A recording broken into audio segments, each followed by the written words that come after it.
Hi, my name is Kira, and I'm an APS student at Conservatory, and today I will be talking to you about the oboe. First, a brief history. The oboe as you see it nowadays took a long time to develop. The oboe started in France in the 17th century. Back then, it was like a glorified recorder. It was a piece of wood with holes in it, or had a reed, and maybe 2 or 3 keys at the very bottom. That later developed into what we call now as the Baroque oboe. And throughout the centuries, more keys were added to make semitones, tuning, tone development a lot better. And in the late 19th century, you start to see the first development of the modern oboe, which is also called the Conservatoire style, mostly because it was just made in France. There is a German style of oboe, but funny story, we don't really use it that much because apparently Richard Strauss said he preferred the French style of oboe more than the German style. And so everyone just kind of thought, well, if Strauss likes French, we will do French. But this caused some conflicts. Some people still believe the German style is better. And nowadays we actually call it the Vienna oboe because members of the Vienna Philharmonic will play on the German style. The only difference is the key work, but also how it looks. You'll get an extra little top joint up here, and it'll kind of look like a little bulge, like an onion almost, at the top. Apart from that, it's still your oboe. While the oboe has a European background, there is a difference in European and American style of playing, the details of which are quite complicated, but nowadays they're quite similar. But back then, it was different. The biggest difference, which still holds true today, is the reed. All oboists make their own reeds, and I'll get to that in a moment.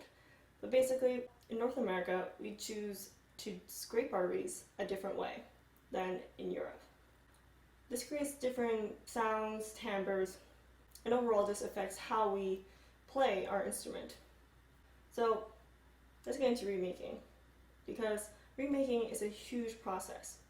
So the oboe and the bassoon are what known as double reed instruments. So what that means is you take a piece of cane, and instead of like a clarinet, which is just a single piece of cane that's attached to a mouthpiece, we, as double reeds, take that piece of cane and fold it in half, and then tie it to something like this, scrape a whole bunch, and we have the reed. So this means our reed is our mouthpiece. So I can blow into this and make a sound.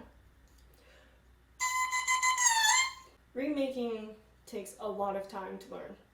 I can spend hours talking about reed making and the whole process, but I don't want to bore you. Basically, all you need to know is that it's very hard. We spend a great deal of time reed making. I spend almost the same amount of time reed making as I do practicing, and it is very personal. Every player is different, so everyone's mouth is different, and so how we scrape our reeds is different. Also, there are so many variables: the cane itself, the weather outside, your instrument. So it is very specific to each player, and it is very time-consuming and frustrating at times. After all, you have to take this, which is a tube cane, and turn it into your finished product. So with that said, you can imagine making a sound on the oboe can be difficult for beginners because all the sound we make has to start with the reed. And if you don't have a good reed, well, you're not going to make a good sound. So to that note, let's talk about timbre. You've probably heard that the oboe sounds like a duck. This is because while the oboe was being developed, we were using a different kind of wood that was softer. There were less keys. So the sound was a bit more uncontrolled, making it brighter and more nasally. It also doesn't help that in a composition called Peter and the Wolf, the oboe is supposed to depict the character of a duck. We can still make that sound, but usually students are taught to try and strive for something that's much more rounded, dark, rich. But in certain pieces, that character is often still required. I've certainly seen it in music where a composer has read nasal-like. The range of the oboe is rather limited. We play in the treble clef.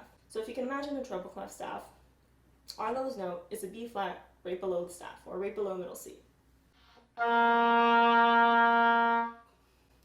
our highest note is the G, way above the staff. This means we only have about just under 3 octaves to work with. We can go higher, but usually it's not written. And honestly, you don't really want to hear the oboe that high. It's very screeching, high-pitched, and it's not really that loud. We cannot go lower. Because we have the double reed, our articulations can be extremely short, as opposed to a flute. They are essentially just blowing into the instrument. Imagine trying to just make a short blow. Like, it's hard, without any sound. While the reed, I can stop the sound with my tongue, or taking the reed out of my mouth.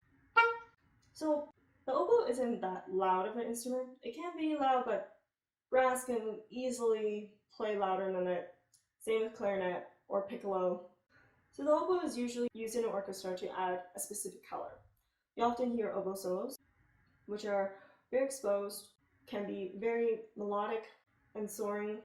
The solos can be full of expression with long lines, since not a lot of air has to go through this tiny reed. So we can play for a lot longer. The oboe tone can be kind of funny, so some composers like to play on that and make an oboe solo the joking character. Some people use it as a kind of Middle Eastern influence, as if we are snake charmers. So if you're a composer, here are some things you should look out for. The oboe in its lower register is hard to play soft. You can imagine we have all these keys down. The lower you go, the more keys you have to press, which makes a lot more resistance when you play. So it's harder for us to play pianissimo down there. Likewise, in the higher register, we have fewer notes to play, or we're playing harmonic fingering, so it's harder for us to make it loud. There are different techniques you can use. There are lots of different versions of tonguing: double tonguing, triple tonguing, and flutter tonguing, which kind of sounds like growling. Oboists can circular breathe, which means they can store air. Most people just store in their cheeks and kind of reserve it so they don't have to stop to breathe. So it can be a very long phrase. Though I would recommend not making too long of a phrase, as this puts a lot of strain on the performer. Also, not all oboists have learned to circular breathe. So if you're going to use that technique, really make sure the player you're composing for or thinking is going to perform your piece actually knows how to do that. Other things you can get are multiphonics. So this is where the player plays multiple notes at one time. We have different fingerings, and if you're going to use multiphonics in a composition, I recommend either working closely with an oboist to try and figure out a fingering you like, or there are different fingering charts online that can tell you. But you always want to make sure that you have a fingering ready. But this is what multiphonic sounds like.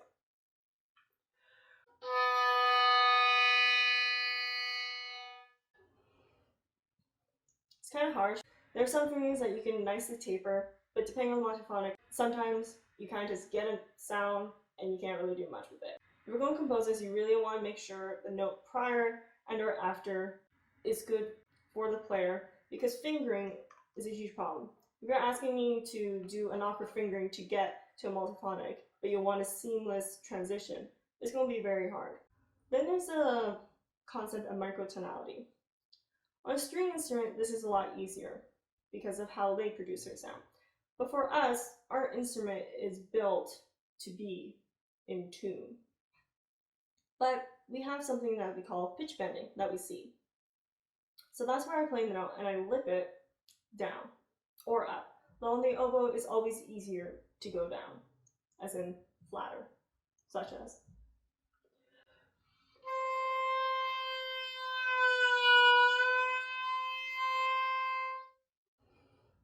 This can also then turn into glisses. A common example of this is in the fifth movement of Symphonie Fantastique by Berlioz, where we go from high C and gliss down to what we call our middle C.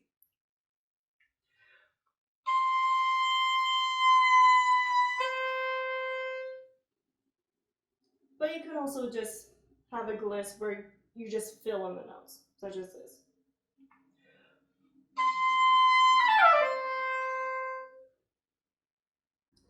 For microtonal stuff, there are probably fingerings on it. Unfortunately, I'm not that well educated in that area. But if you can find out fingering online, then by all means use it. But I would say that the sound you're going to produce isn't going to be as nice of a sound as you would if you're just playing a regular note, which maybe that's what you want. But it's not going to be as centered, and it probably won't be exactly the pitch you want.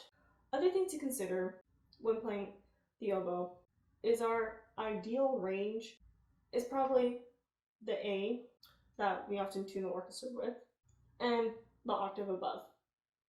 So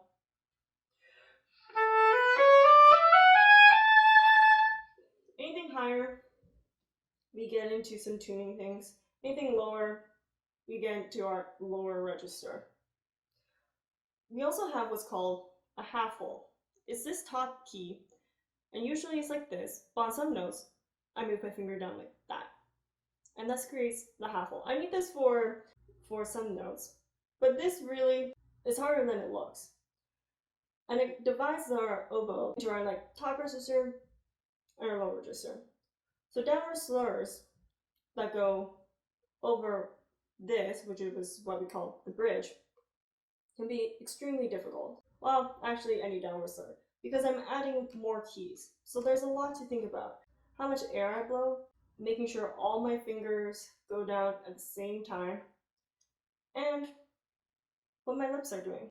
As an oboist, what you're doing really with every note is you're doing micro changes in your air pressure, air speed, and in your embouchure, so that each note is perfectly in tune and that it has a nice, well-centered tone.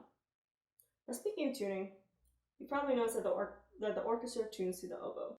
There are many reasons for this. I've come to learn that it's because the oboe has a very unique timbre that could be heard over an entire orchestra if you really wanted to.